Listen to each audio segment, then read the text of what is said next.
Olá meus caros, aqui é o Corvo. Em Dungeons & Dragons, os personagens de tendência leal e boa se comportam de acordo com aquilo que uma determinada sociedade espera de uma pessoa que defende o bem de maneira ordenada. Eles combinam a vontade de combater o mal com a disciplina de lutar incessantemente. Prezam pela verdade, mantêm sua palavra, ajudam os que estão em necessidade e combatem injustiças. A via de análise para determinar aquilo que é justo ou injusto é de cunho moral. Os leais e bons não suportam que culpados saiam impunes. Eles combatem o mal sem piedade e protegem os inocentes sem hesitar, combinando honra e compaixão. A seguir condenso um breve apanhado das divindades mais relevantes da cosmologia de D&D que representam esta bússola moral. Como deuses, ou seja, seres que baseiam toda a sua existência em dogmas, eles são a exacerbação máxima do que seria um personagem leal e bom nos cenários de campanha de Dungeons & Dragons. Ao compreendê-los bem, podemos ao mesmo tempo adquirir um maior discernimento deste traço de personalidade, como também perceber suas várias nuances, nem sempre muito claras. Isso certamente pode ser útil para jogadores com intenções de criar personagens com esta inclinação moral. Bahamut, o dragão de platina, rei dos dragões bons, mestre do vento norte. Bahamut é reverenciado em muitos locais. Embora todos os dragões bons prestem homenagem a ele, os dragões de ouro, prata e latão o têm em especial consideração. Outros dragões, mesmo os malignos, exceto talvez sua arquirrival Tiamat, deusa dos dragões cromáticos, o respeitam por sua sabedoria e poder. Em sua forma natural, Bahamut é um dragão longo e sinuoso, coberto por escamas branco-prateadas que cintilam e brilham mesmo na luz mais fraca. Seus olhos felinos são de um azul profundo, tão azul quanto o céu de verão, dizem alguns. Outros insistem que os olhos de Bahamut são de um índigo gelado, como o coração de uma geleira. Talvez os dois relatos apenas reflitam a mudança de humor do dragão de platina. Bahamut é severo e desaprova o mal. Ele não tolera desculpas para atos malignos. Apesar disso, ele está entre os seres mais compassivos do multiverso. Ele tem empatia ilimitada pelos oprimidos, despossuídos e desamparados. Ele exorta seus seguidores a promoverem a causa do bem, mas prefere deixar que os seres travem suas próprias batalhas quando puderem. Para Bahamut, é melhor oferecer informações, cura ou um refúgio seguro, temporário, do que assumir os fardos dos outros sobre si mesmo. Ele é servido por 7 grandes dragões anciões de ouro, que frequentemente o acompanham, ou então um de seus avatares. Bahamut tem poucos clérigos e ainda menos templos, e aceita apenas clérigos bons. Os clérigos dele, sejam eles dragões, meio-dragões ou outros seres atraídos por sua filosofia, se esforçam para tomar ações constantes, mas sutis, em nome do bem, intervindo onde quer que sejam necessários, mas se esforçando para causar o menor dano possível no processo. Muitos dragões de ouro, prata e latão mantêm santuários simples para Bahamut em seus covéis, geralmente nada mais elaborado do que o símbolo dele gravado em uma parede. O grande dragão de platina visita o mundo com frequência, geralmente na aparência de um homem velho ou um jovem imaturo. Ele está sempre acompanhado por uma guarda de honra de 7 grandes anciões de ouro que assumem a forma de companheiros de viagem ou animais. Bahamut fica atento às maquinações de Tiamat, tomando todas as ações que julgar necessárias para impedir a disseminação de sua influência e desfazer qualquer dano que ela tenha causado. Ele nunca vira as costas para uma criatura leal e boa, que esteja em perigo, mas raramente intervém diretamente se Tiamat não estiver envolvida. Em vez disso, ele oferece cura, conselhos ou informações. Bahamut é o velho eremita cuja profecia sutil revela um grande mistério, ou aquele tipo de sujeito estranho que oferece um refúgio seguro e aquele feitiço tão necessário. As perambulações dele deram origem a muitos contos de bardos, o mais conhecido dos quais relata um encontro na estrada com um velho despretensioso e seu rebanho de 7 canários treinados. Ninguém teria descoberto seu disfarce, diz a história, se um bando de ogros liderados por um ogro mago não tivesse atacado. Hyronius, o Invencível. A divindade da bravura, Hyronius, aparece como um homem alto com pele acobreada, cabelo ruivo e olhos âmbar. Ele usa uma cota de malha requintada, carrega uma espada longa e trava guerra contra o mal de todos os tipos, especialmente aquele promovido por seu meio-irmão e inimigo, Extor. Hyronius espera que seus seguidores defendam os mais elevados ideais de cavalaria, justiça e tratem a adversidade como um desafio a ser enfrentado e superado, assim como o mal deve ser superado. O mundo é um lugar perigoso onde aqueles que lutam por justiça e protegem os fracos e inocentes enfrentam uma série sem fim de desafios. Ele exorta seus seguidores a agirem com honra em todos os momentos e a defenderem as virtudes da justiça e do cavalheirismo com ações, não apenas palavras. Aqueles que enfrentam um perigo com convicção e calma prevalecerão contra o mal, aconselha Hyronius. A hierarquia religiosa deste deus é organizada como uma ordem militar. Tem uma clara cadeia de comando, linhas de abastecimento e arsenais bem abastecidos. Clérigos de Hyronius lutam contra adoradores de Extor, sempre que podem, e passam o resto de seu tempo protegendo as terras civilizadas das ameaças do mal. Clérigos mais velhos trabalham como juízes, estrategistas e instrutores militares. A igreja como um todo é muito militante, sempre defendendo alguma causa ou embarcando em uma cruzada contra o mal ou a injustiça. Embora alguns achem seus elevados ideais e intensa devoção à causa um pouco intimidadores, a igreja de Hyronius é amplamente admirada. Essa admiração vem principalmente porque os seguidores dele lutam contra males genuínos, geralmente sem pensar na recompensa monetária. Glória é a recompensa por derrotar o mal, enquanto virtude é a recompensa por defender os princípios de Hyronius, dizem os clérigos.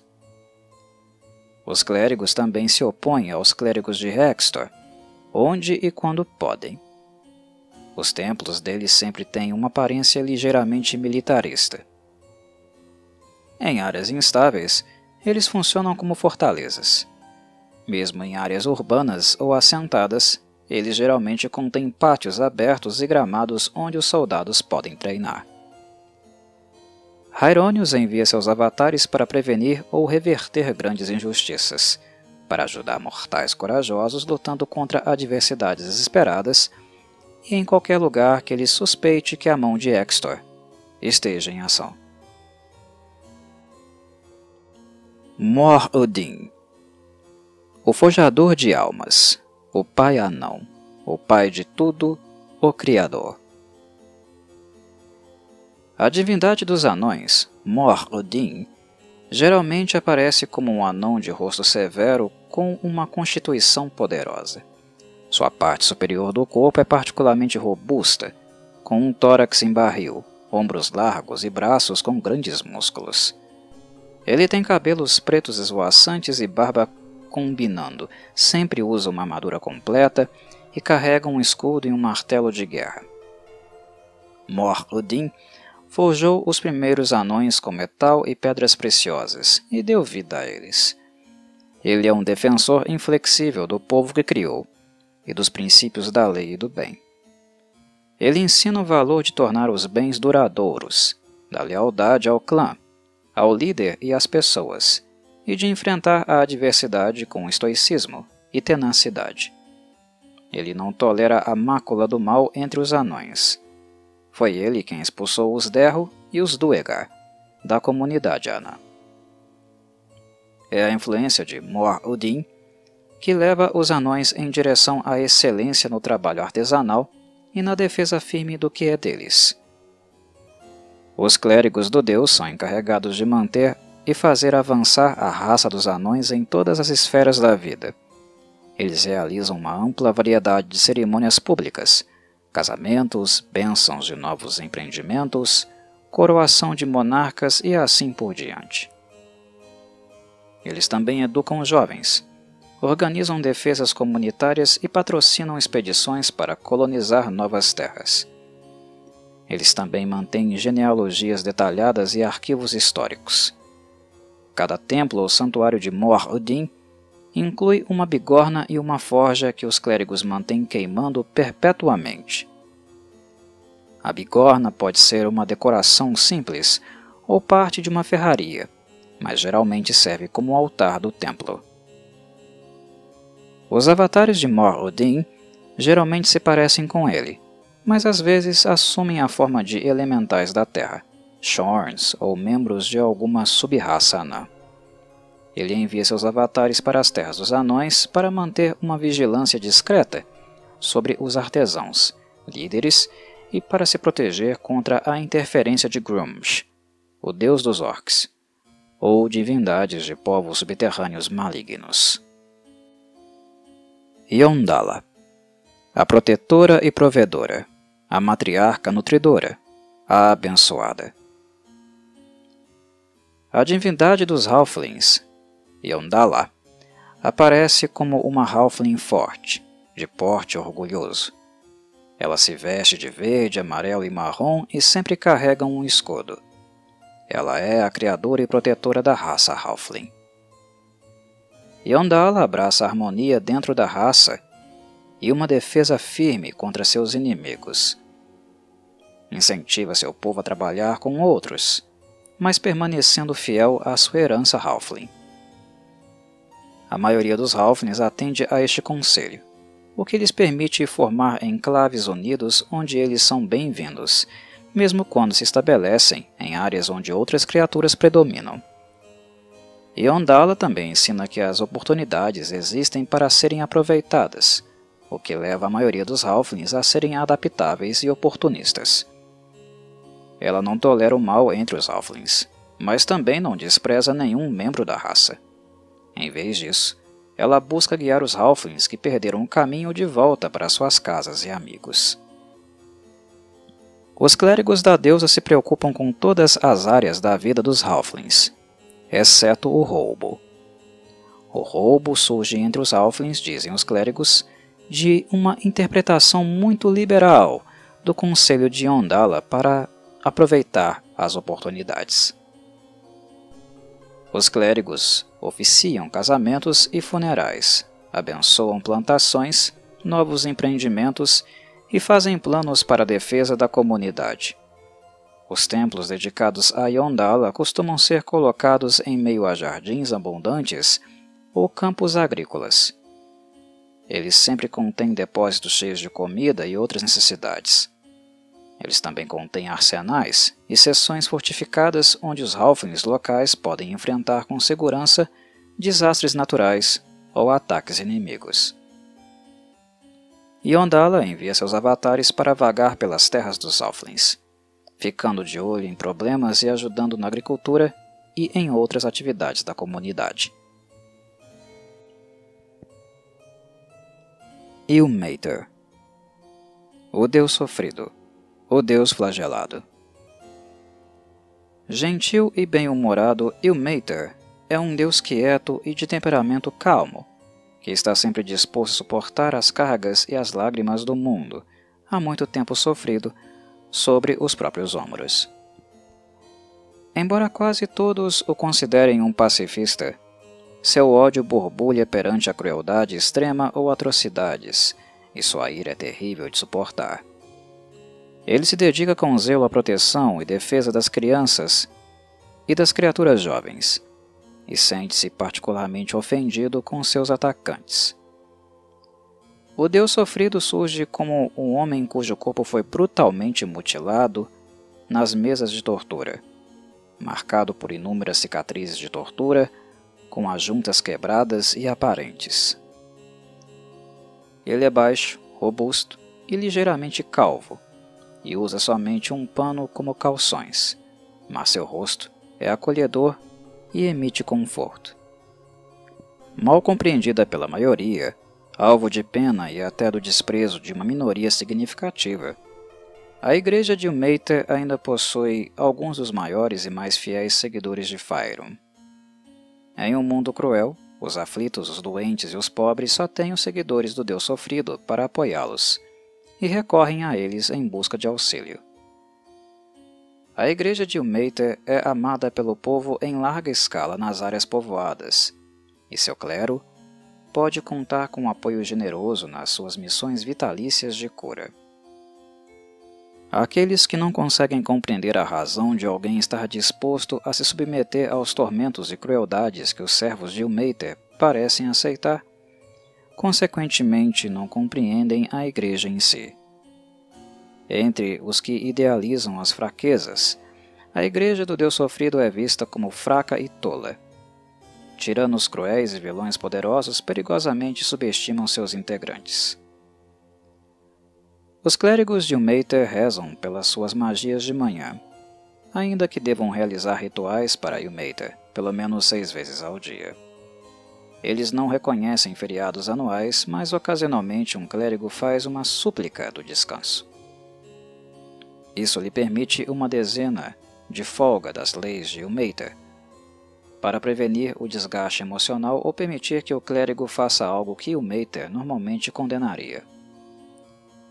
Os líderes da fé só autorizam esse costume para enviar os melhores do clero em missões que a Igreja, do contrário, não conseguiria cumprir, conforme manda a tradição.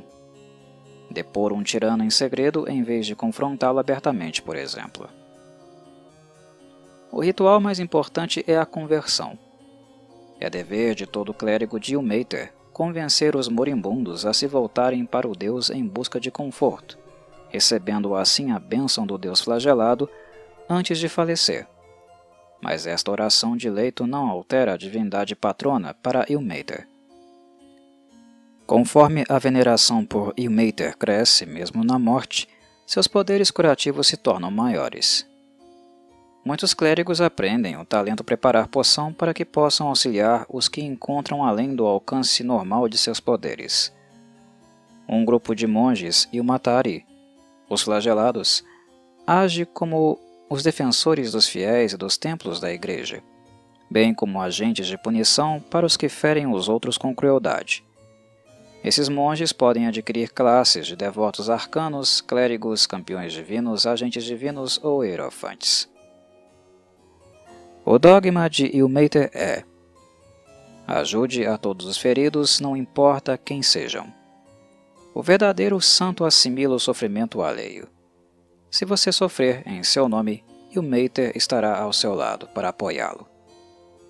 Atenha-se à sua causa se ela for justa, independente da dor ou do perigo.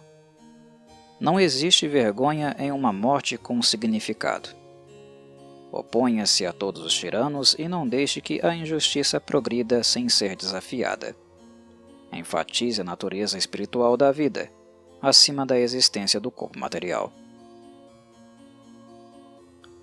Os Ilmatari compartilham o que possuem com os que estejam em dificuldades e sempre têm tempo para aconselhar os aflitos e cuidar dos feridos. Eles falam para os oprimidos, guiam os perdidos, alimentam os famintos, acolhem os desabrigados, juntam ervas e criam remédios todas as vezes que o desastre se aproxima. Eles enterram os mortos, cuidam dos doentes e fornecem comida, bebida e lenha aos pobres. Eles veem a vida como sagrada e o sofrimento como abençoado, mas não ficam no caminho dos desejos dos outros, nem os condenam pelo caminho que estejam escolhendo. Quando a guerra é iminente e o tempo permite, os clérigos de Ilmater se reúnem em grupos com macas, pás, tendas, talas, muitas bandagens e carroças de remédios e poções de cura para atender os que sofrerão em breve. Eles também excursionam nas cidades mais ricas e em povoados de Faerûn, angariando fundos para auxiliar a igreja. Os templos de Ilmater normalmente são localizados no campo, próximos às rotas comerciais mais importantes, servindo como pousadas para os viajantes cansados. A maioria recebeu o nome de algum santo, Ilmatari, que são muitos. A maioria é composta de mansões com muralhas de proteção ao redor de uma capela, uma casa comunal, um estábulo e um jardim. Muitas possuem instalações dedicadas ao cuidado dos doentes e dos feridos.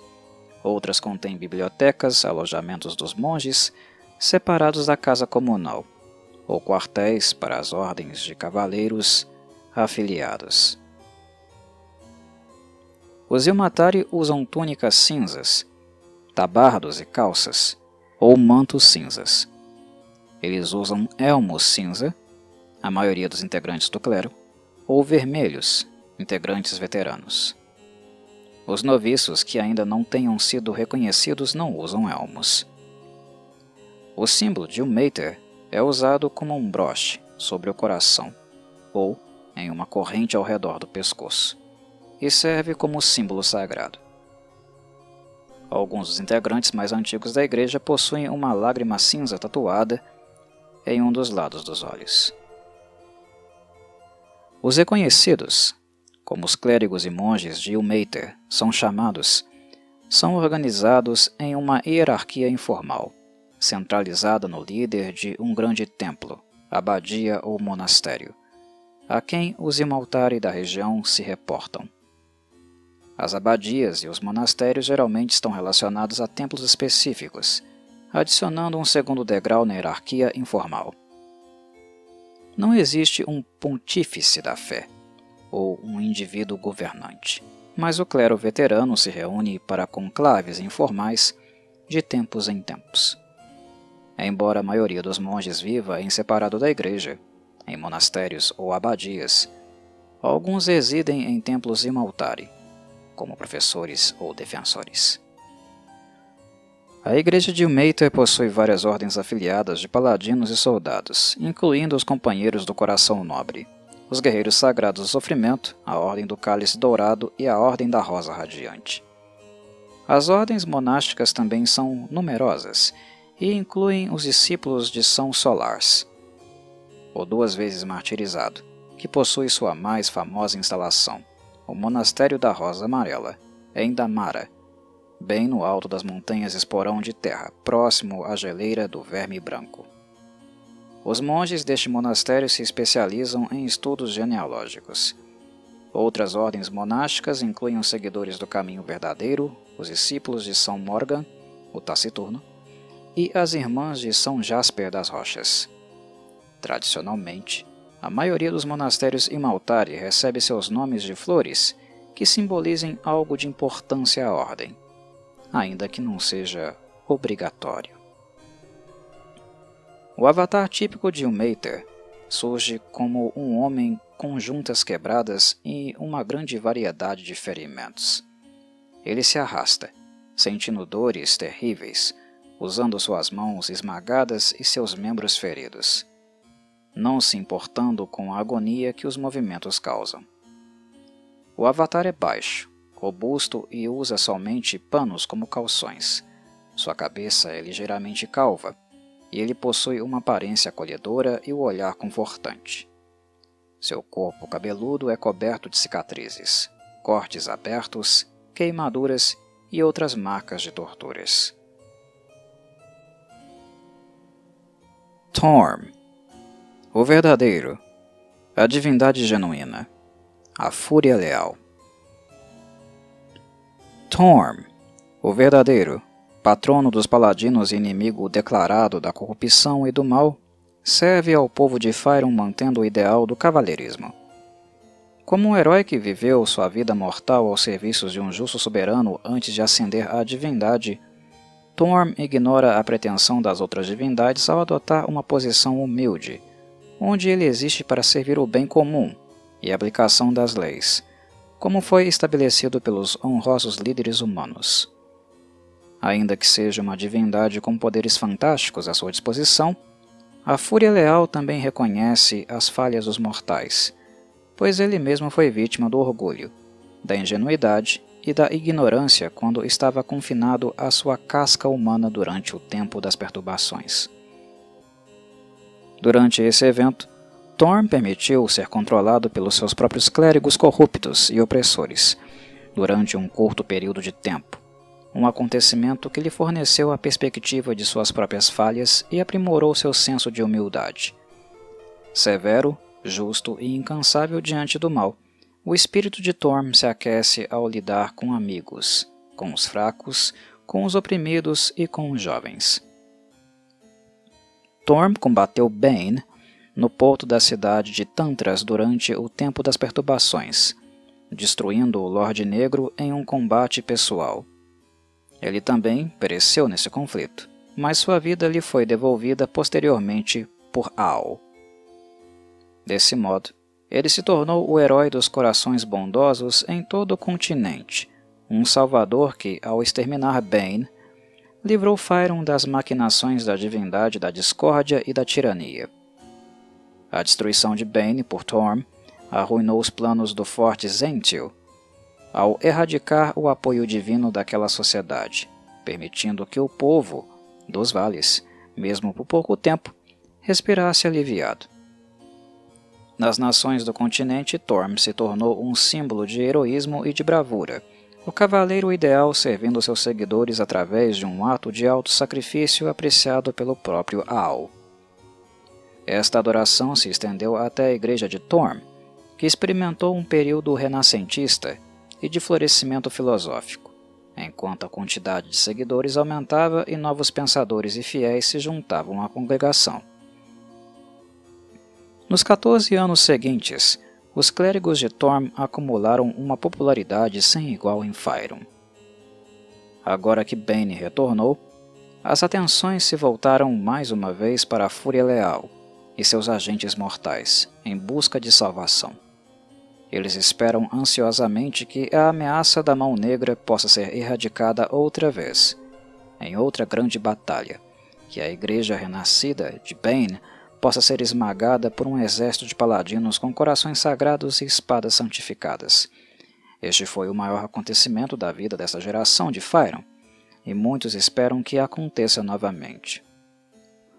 Thorm e seus seguidores têm uma visão mais realista, e sabem que a situação de hoje é bem diferente do que durante o tempo das perturbações, quando duas divindades se encontraram essencialmente como mortais. Eles sabem que o manto da obscuridade que envolve o culto de Bane impede a guerra declarada e que a ameaça do retorno da Mão Negra não será eliminada facilmente, ou sem que muitas vidas sejam perdidas. Thorm e seus seguidores, seus guerreiros sagrados, conhecem o preço e todos estão dispostos a pagá-lo para proteger as pessoas boas de um mundo dominado pelo Senhor das Trevas. Os clérigos de Thorm rezam por suas magias ao amanhecer.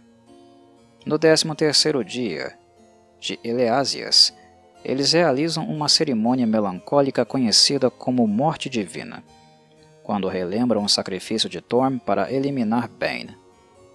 O 15º dia de Marpenoth ostenta um ritual mais alegre, na forma da ressurreição verdadeira, que celebra o aniversário do retorno de Thorm a Toril, segundo a vontade de Ao.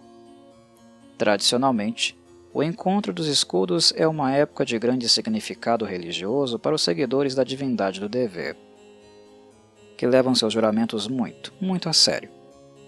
Além da oração matinal diária, os clérigos devem dar graças e prestar homenagens a Thorm, através de orações silenciosas ao meio-dia, crepúsculo e à meia-noite. Os clérigos de Thorm frequentemente adquirem níveis de campeões divinos, discípulos divinos ou de paladinos. O dogma de Thorm é: a salvação pode ser encontrada através do serviço. Cada fracasso no dever reduz a grandeza de Thorm, e cada sucesso aumenta seu esplendor. Lute para manter a lei e a ordem. Obedeça a seus mestres com julgamento atento e antecipação. Esteja alerta contra a corrupção. Golpeie a podridão nos corações dos mortais com rapidez e força. Imponha mortes dolorosas e rápidas aos traidores. Questione as leis injustas ao sugerir melhorias ou alternativas, mas nunca outras leis. Seus 4 deveres abrangem a fé, a família, seus mestres e todos os seres bons de Faerûn. Os clérigos e paladinos de Thorm prestam juramento à penitência do dever, que é um guia de responsabilidades e obrigações criado pela própria Fúria Leal, após descobrir a corrupção predominante dentro da Igreja durante o tempo das perturbações. Para reparar sua perseguição contra outras religiões, o clero deve auxiliar a criação de novas crenças como parte da dívida da perseguição. A dívida do abandono exige que os agentes de Thorm utilizem todos os recursos possíveis para eliminar o culto de Cyric e de Bane, além de trabalharem contra os insidiosos em Antaren. A dívida da destruição estipula que o clero registre as localizações das áreas de magia selvagem e mortal para que essas feridas na trama possam ser curadas. Além disso, os clérigos e paladinos de Thorm estão sempre atentos contra a corrupção dentro das organizações bondosas, pois sabem que uma infecção na sua destemida ordem certamente corromperia os assuntos dos grupos menos capazes. Muitos percorrem o mundo, corrigindo os erros e espalhando as boas novas de Thorm. O alto clérigo Bahiltar Brandradon serve como pontífice de Thorm em Faerûn, governando do interior do impressionante Templo da Vinda de Thorm em Tantras.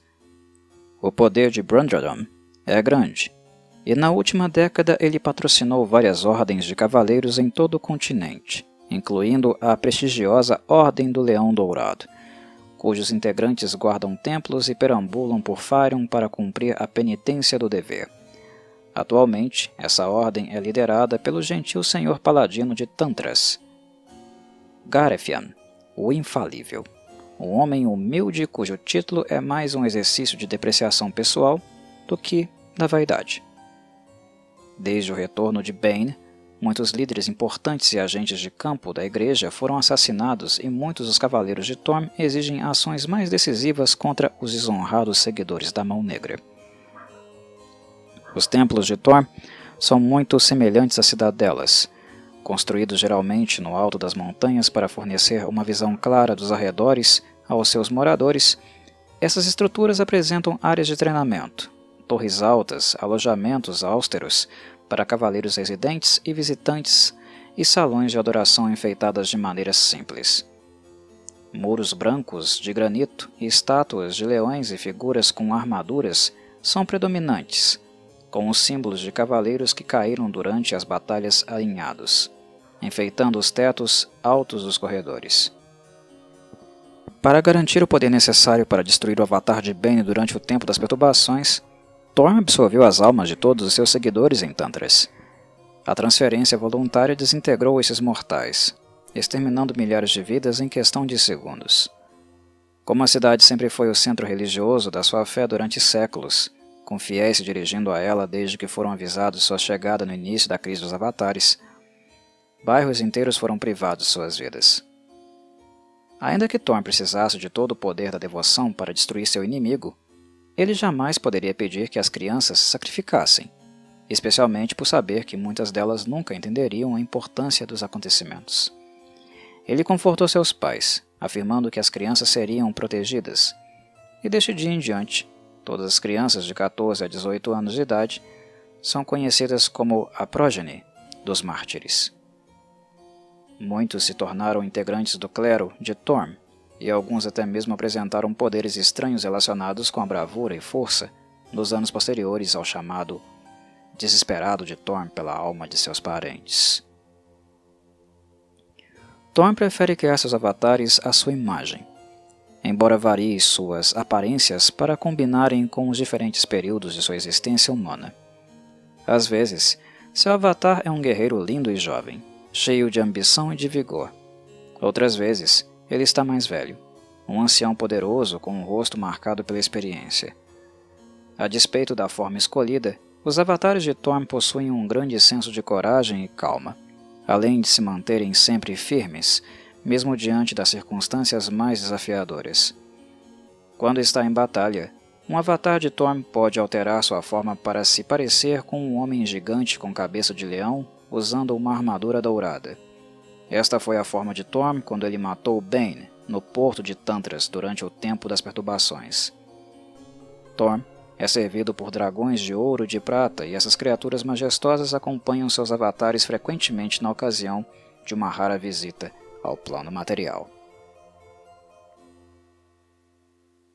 Tyr, a mão justa, o deus aleijado, o deus justo.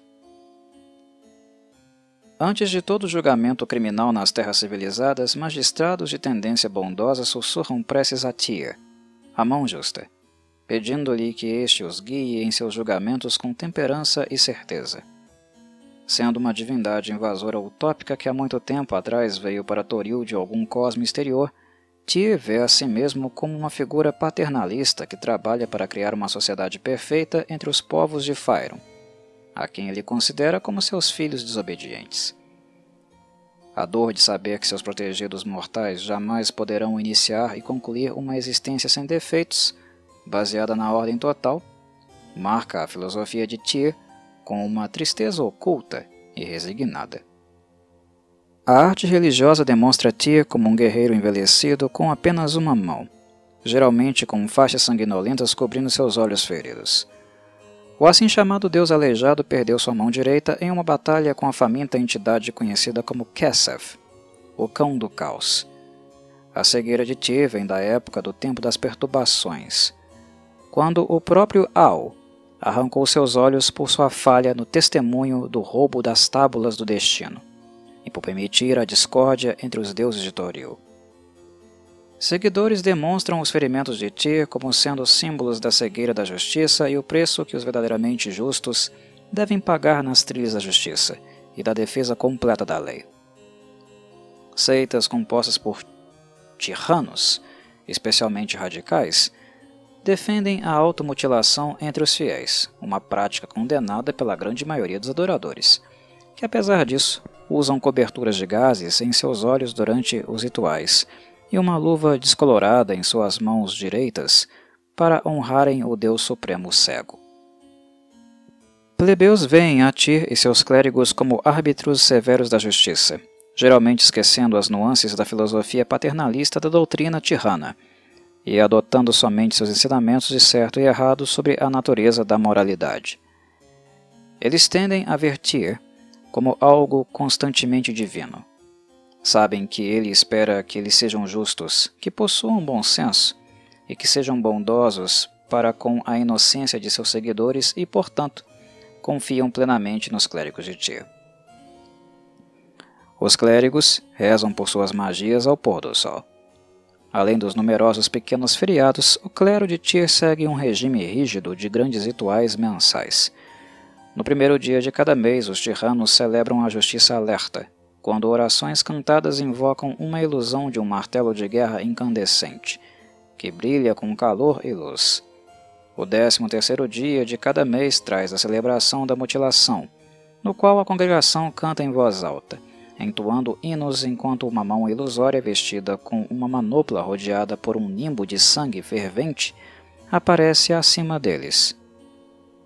Um ritual semelhante é chamado de cegar, que acontece no 22º dia de cada mês e consiste em uma imagem de 2 olhos transformando-se em fontes de lágrimas flamejantes. Os clérigos de Tyr geralmente adquirem níveis de paladino. O dogma de Tyr é: revele a verdade, puna os culpados, corrija as injustiças e sempre seja verdadeiro e justo em suas ações. Defenda a lei, não importa onde esteja, e castigue seus infratores.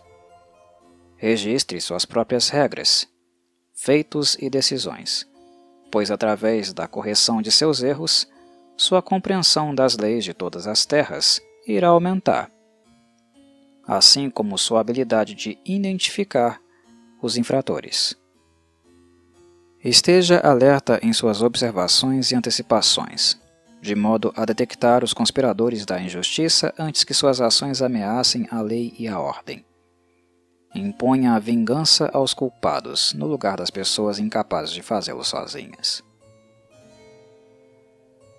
A fé tirana apela para aqueles que buscam trazer a ordem ao caos, a punir os perversos, e se certificar de que a civilização prospere através de um sistema de justiça digno e cuidadoso. Sua é a doutrina da justiça através da força benevolente e da vigilância armada. Uma filosofia que torna a fé atraente para paladinos e para guerreiros leais. Apesar disso, a maioria dos seguidores não luta em campo, preferindo buscar batalhas mais importantes nas cortes como burocratas, legisladores, oficiais de justiças e mercadores. Os tiranos veem todos os assuntos em termos moralmente claros, pois adotam a visão de que um mundo ordenado por leis justas será o maior benefício para todos. Eles costumam ser intolerantes, às vezes até mesmo violentos, e raramente aceitam o escárnio, a paródia ou o questionamento de sua fé. Os clérigos de Tyr levam a lei até os locais onde ela é inexistente, frequentemente atuando como juízes, júri e executores. Sem um código legal civilizado para guiar seus julgamentos, eles costumam utilizar uma doutrina que equivale ao olho por olho, dente por dente. Entretanto, os tiranos preferem errar a favor da misericórdia e costumam aplicar vereditos pouco severos para casos onde o réu não sabia que fazia algo errado. Esses criminosos geralmente têm seus nomes escritos no livro da legislação do clérigo, que é depois compartilhado por todos os templos próximos para impedir que o perpetrador repita seu crime e saia impune. Clérigos poderosos costumam empregar a magia marca da justiça para melhor aplicar a coerção mágica em seus sermões severos para os criminosos culpados. Em terras civilizadas, os tiranos, chamados de tiranos pela legião de criminosos, tornam-se especialistas legais, conselheiros governamentais ou poderosos mercadores nos caminhos intricados da lei, e também discutem diversos casos com magistrados. Esse último caso é considerado como um ato de caridade, onde doam suas, às vezes gastando-as antes, taxas de discurso para a igreja. A despeito do estilo, os tiranos nunca impõem uma lei que possa ser vista como injusta, definida pela Igreja como impossíveis de serem cumpridas de acordo com os princípios e definições ligadas ao caso por outras leis no conjunto legal da doutrina da qual faz parte. Isso muitas vezes faz com que os tiranos sejam obrigados a apoiarem leis que consideram erradas, mas que são justas.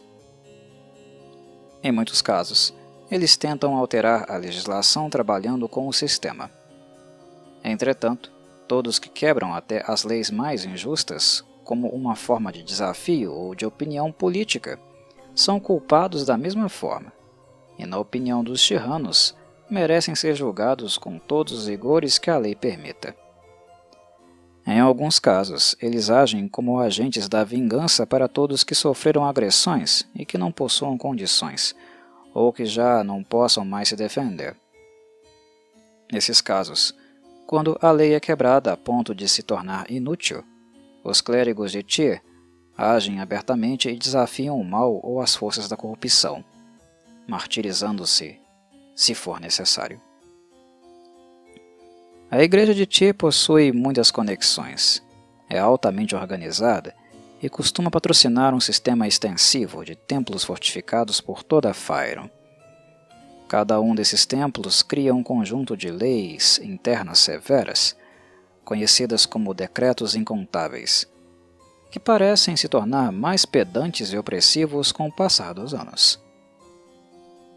Atualmente, a extensa fiel fortaleza de Tétyr, ao sul de Zazespor, possui a posição mais influente na igreja, já que muitos fiéis para lá se dirigiram durante o recente evento da guerra civil daquele reino, e tem conseguido manter a estabilidade na região.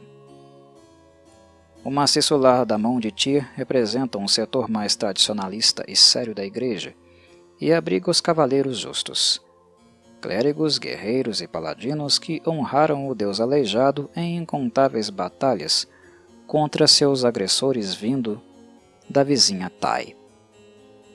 Templos individuais de Tyr oferecem abrigo, montarias descansadas, cura, auxílio mágico, armas, equipamentos e conselhos sagrados, além da oportunidade da confissão de pecados, que é muito importante na absolvição da fé. O avatar típico de Tyr é um humano corajoso, de barbas brancas, vestido em uma cota de malha. Ele não tem a mão direita e pode estar usando um pedaço de gaze simbólico ao redor dos olhos. O avatar de Tyr sempre porta uma espada longa e um martelo de guerra, e um halo branco radiante marca sua testa, sugerindo a presença de um ser divino magnífico a todos aqueles que o encontram. Seus olhos, sempre visíveis mesmo se cobertos, são brilhantes quando aparecem pela primeira vez, mas perdem o brilho gradualmente até se tornarem um vazio negro antes dele partir. Há muito tempo atrás, Tyr se cansou de suas visitas constantes ao plano material. Hoje em dia, quando ele atende aos seus seguidores humanos, é somente para conduzir um julgamento que pode até parecer insignificante, mas ele sabe a repercussão que seguirá caso a justiça não seja feita.